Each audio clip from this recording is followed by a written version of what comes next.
Hey there, folks. How you doing today? Weekend, Saturday, March 7th. Anyway, Kelvin Chin here, and I just had this idea to just do this quick Facebook Live this morning. I didn't even dress up. Here I am in my my relaxing weekend, well, what I wear most of every day anyway, to be honest,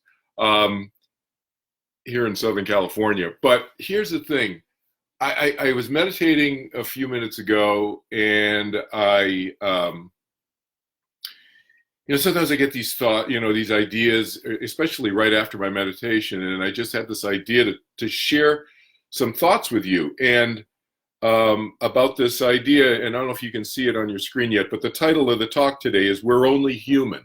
You hear that phrase a lot. We're only human, blah blah blah, or people will say that a lot. And for some reason, I don't know why, just total self-disclosure here.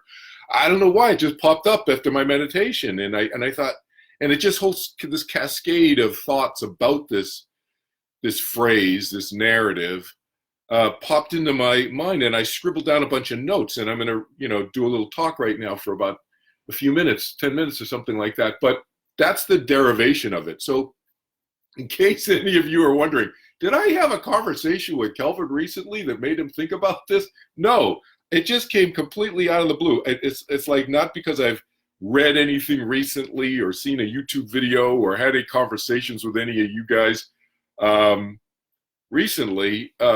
It just popped up. So this idea of we're only human, we've all heard this, right? We've heard it. People say this all the time. They'll say it on the media. They'll say it in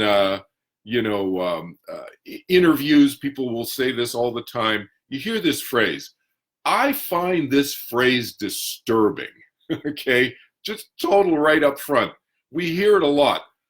I just find it disturbing. I think it's an excuse. I think that, I understand some of the background, where it comes from and so forth, and we'll talk about that in a second, but my first reaction is I just feel like it's an excuse. I feel like it's an excuse for feeling weak, for seeing ourselves as victims without any control over our lives. I think it actually sets us up unintentionally for being taken advantage of by those who would bully us. So let's unbundle this a little bit. So first of all, I get it. I get that sometimes we feel less than we could be. We feel a little weak. We feel a little vulnerable. I get that. We all have these moments. Everybody. Nobody's perfect. You've heard me. Those of you who've heard me talk about other things before. I'm a strong proponent of this concept that we are not perfect. That there's no such thing as perfection. That yes, we should improve ourselves and so forth and so on. But we should never hold ourselves to this standard of perfection. I think that's fraught with danger, with potential lifetimes of unhappiness. So don't go down. I'm not going down that road. But I do understand that we do feel weak and vulnerable sometimes. But telling ourselves that, quote, we're only human, I think, is just another excuse for not choosing to strengthen ourselves and taking ownership of our lives. And that's a choice. It's a choice. And I'm not saying that everybody can and should make that choice. That choice is up to each of us also. But I think that there is this slippery slope there. I think that we are vast, powerful beings. We can expand our conscious capacity for experience to improve our lives and the lives of others around us, strengthening ourselves from the inside out. You've heard me use that phrase often and made that suggestion before. But let's talk about this phrase a little bit more, this "we're only human" phrase. I suggest a couple of things. I suggest that when you hear someone say that, especially if they're a spiritual teacher or a psychic, inwardly, you should question them. You should question their intent, and should question their understanding. Those two things. Ask yourself, are they perhaps trying to weaken your self-perception and trying to create dependence on them? Dependence on them. Or are they simply misunderstanding the power of each individual mind? So either way, question that. And if they go down the humility road, saying, well, it's a humble thing to say that we're only human. You hear people say that sometimes, or